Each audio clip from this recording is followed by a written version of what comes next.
Curtain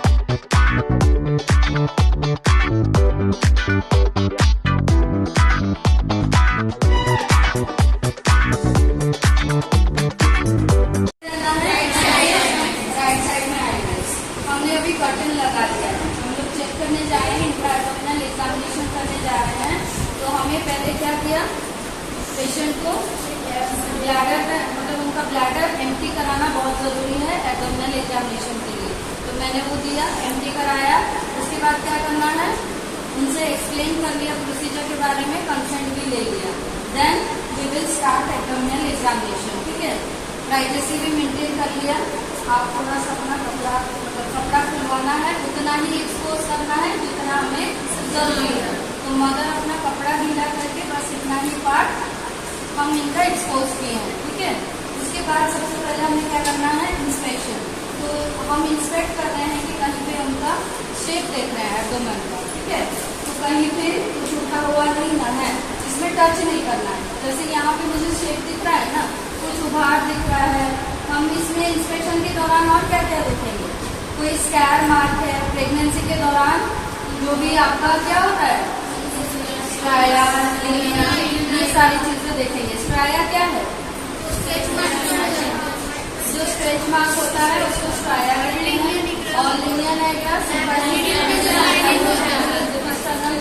जो straight line pigmented line है उसको लिनियर कहते हैं। तो ये हम लोगों ने सारा मार्क्स देख लिया, टेंडेंसी मार्क्स देख लिया, कहीं पे कुछ स्कैर मार्क है वो देख लिया, और उसके बाद उसका शेप कॉन्ट्रोल देख लिया। इंस्पेक्शन हो गया। जिस समय हम मदर का एब्डोमेन को इंस्पेक्ट करते हैं उस समय हम अपना बात करते हुए हैंड्स को रब कर सकते हैं, ताकि जब हम एब्डोमेन में टच करें इमीडिएटली कूल फील ना हो। और ये खासकर प्रैक्टिस आपको ठंडा में जरूर करना चाहिए। भले गर्मी में हमारा हाथ अगर वार्म है तो इट इज नॉट नेसेसरी, लेकिन ठंडा मौसम में हमारा हाथ बहुत ठंडा रहता है ना, तो इमीडिएटली हम मदर के एब्डोमेन पे नहीं रखेंगे। ठीक है, पहले क्या करेंगे, ऐसे रब करते हुए, रब कर रहे हैं, वहां से बात कर रहे हैं, कोई स्कैन मार्क है तो आपको पहले से करते हुए मेरा हुआ है क्या नहीं हुआ है। सबसे पहले क्या करेंगे, मदर का लेग क्या है, फ्लेक्स रखना है। ठीक है, याद रहे जब हम फंडल हाइट लेंगे मदर का पैर क्या रहेगा, मतलब सीधा रहेगा। ठीक है, फ्लेक्स नहीं रहेगा, एक्सटेंडेड रहेगा। तो हम क्या करेंगे, पहले इस हाथ से, ये हमारा क्या है, अल्नर बॉर्डर है। ठीक है, अल्नर बॉर्डर से हम क्या कर रहे हैं, इस तरह से चूंकि स्टर्नम से आगे कोशिश करेंगे। अब हमको यहाँ पे क्या हो रहा है, थोड़ा सा और हमारा हाथ आगे नहीं बढ़ रहा है, तो हम क्या करते हैं, उसके बाद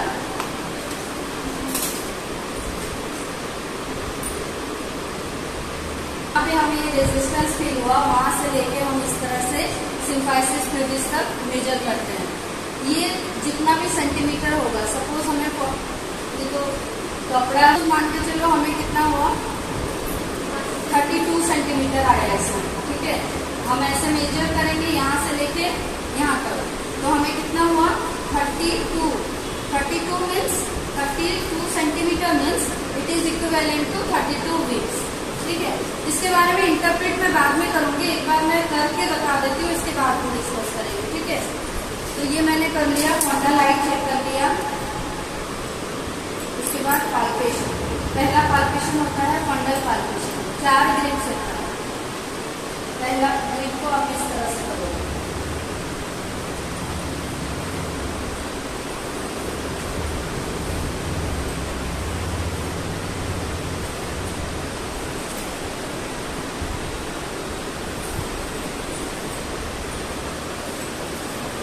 ग्रिप होता है। क्या क्या ग्रिप है, विजिबल हुआ सबको, क्या क्या ग्रिप है, सॉरी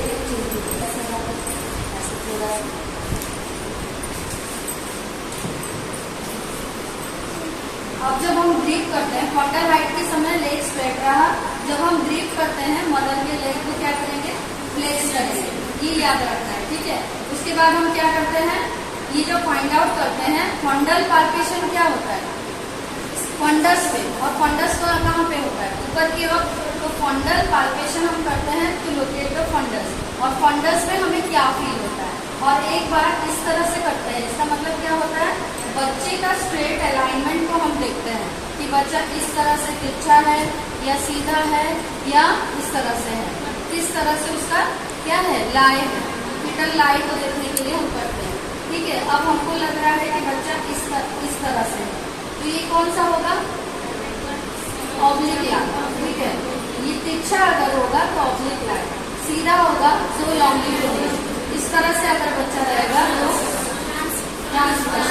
ठीक है, तो ये फंडल पाल्पेशन हो गया। फंडल पाल्पेशन मीन्स फंडस को आप पाल्पेट करते हैं और न्यूक्लियस को या बच्चे को लोकेट करते हैं, सेंट्रलाइज करते हैं कि वो कहाँ पे है।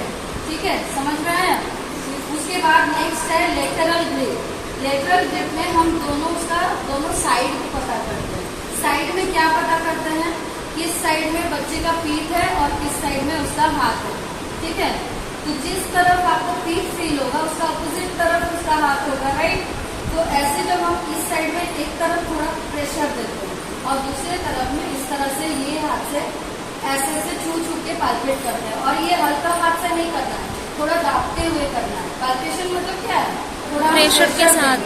और आप ऐसे करोगे तो आपको कुछ नहीं फील होगा, बस एब्डोमेन लगेगा। तो थोड़ा दबाव डालते हुए आपको देखना है। जिस तरफ आपको एकदम कर्व फील हुआ वो क्या होगा, एकदम लगेगा कि स्मूथ है, कर्व है, तो इसका मतलब ये उसका बैक है। उसके बाद इस साइड को प्रेस करेंगे और इस साइड भी चेक करेंगे, यानी लेफ्ट और राइट साइड चेक करेंगे। तो ये साइड हम चेक कर रहे हैं तो हमको इरेगुलर जैसा फील हो रहा है। ठीक है, कैसा फील हो रहा है, इरेगुलर जैसा, यानी इस साइड उसका क्या है, लिम्स है। ये हो गया लेटरल ग्रिप। पहला था फंडल, ये हो गया लेटरल। उसके बाद क्या है, सुपरफिशियल और डीप पेल्विक ग्रिप। सुपरफिशियल में हम क्या करते हैं, उसका यहाँ पे ये कौन सा पार्ट है, लोअर पार्ट है। लोअर पार्ट में क्या प्रेजेंटिंग पार्ट है उसको फील करने का कोशिश करते हैं। ऐसे टच करेंगे तो हमने तो अगर यहाँ देख लिया तो ऊपर में भी हमको राउंड फील हुआ, और फिर ऐसे करेंगे तो हमें फील हो जाएगा कि बच्चे का ऊपर की ओर हेड है या बटक्स है। ठीक है, अगर हमें पूरा हार्ड जैसा ऊपर में फील हुआ यानी उसका हेड ऊपर की साइड है, और अगर स्मूथ जैसा फील हुआ तो वो बटक्स है। ठीक है, तो इसके ये करने के बाद हम क्या करते हैं, यहाँ पे बटक्स रहे या हेड रहे, कोई भी प्रेजेंटिंग पार्ट रहे उसको हमको टच करना है, मतलब ऐसे अपने हाथ से पकड़ लेना है और फिर क्या करना है, इसको हिलाना है, मतलब कोशिश करना है इसको हम हिलाएं। हिलाने का क्या मकसद है, तो find out the engagement. Engagement पता चलता है। एंगेजमेंट का मतलब क्या होता है, बच्चा आखिर जब डिलीवरी से पहले बच्चा जब थ्रू पेल्विस यानी ब्रीम में आ जाता है, यानी इसके बाद वो धीरे धीरे डिसेंट होते हुए लेबर प्रोसेस शुरू होगा, तो इसको कहते हैं एंगेजमेंट। ठीक है, तो बच्चा एंगेज होगा तो ये आपको क्या होगा, हिलेगा ही नहीं। और अगर ये हिल रहा है मतलब आपको लगेगा कि आप थोड़ा सा मूव, आप एकदम हिला तो नहीं सकते हो, मतलब आप इसको टच करके थोड़ा हिलाओगे तो आपको लगेगा कि मतलब इजी है, मतलब कोई टाइटनेस नहीं फील होगा, ये एकदम फिक्स्ड है। तो क्या होता है, इसका मतलब है कि अभी एंगेजमेंट नहीं हुआ है। उसके बाद नेक्स्ट स्टेप जब हम करते हैं, इनका पैर सीधा कर देंगे और ये हमारा हो गया डीप पेल्विक ग्रिप।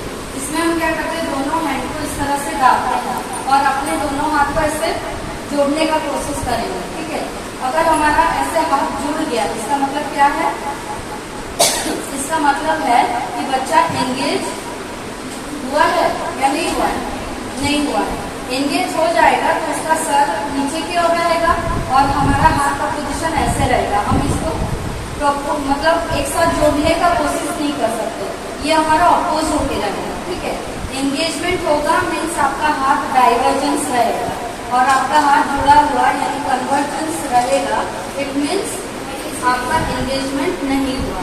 ठीक है, इट मीन्स एंगेजमेंट हो गया। तो आप जोड़ के देखोगे आपका हाथ का पोजीशन ऐसा है या ऐसे रहेगा। ठीक है, this is deep pelvic grip. ये हो गया। उसके बाद हम क्या करेंगे, हमने लेटरल पाल्पेशन में उसका पीठ लोकेट किया है। सपोज इस साइड तो cephalic presentation is a common presentation जिसमें हेड आपका नीचे है और बटक्स अगर नीचे रहेगा मतलब वो ब्रिज प्रेजेंटेशन। तो अगर सेफेलिक प्रेजेंटेशन इज नॉर्मल, हम नॉर्मल की बात करते हैं, तो हेड नीचे और उसका पीठ ऐसे रहेगा, यानी उसका ये पार्ट, इसको क्या कहते हैं, ब्रैक स्कैपुलर रीजन। एग्जैक्टली इस पोर्शन में हमें इसको प्लेस करना है, ठीक है।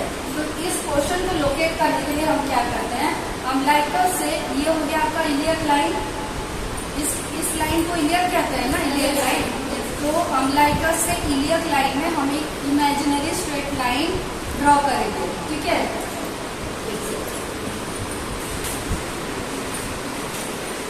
ये मदर का अम्बिलिकस हो गया, ये क्या है, इलियक लाइन से, ठीक है। ये मदर का अम्बिलिकस हो गया। तो यहाँ से अम्बिलिकस से हम एक स्ट्रेट लाइन ड्रॉ करेंगे, इस साइड भी, इस साइड भी, ठीक है। जिस साइड आपको बैक फील हुआ, अगर इस साइड बैक फील हुआ है तो राइट साइड में ही आपको क्या करना है, अम्बिलिकस से यहाँ पे स्ट्रेट लाइन खींचना है at just the mid point. यहाँ पे आपको क्या फील होगा, it is the location of FHS।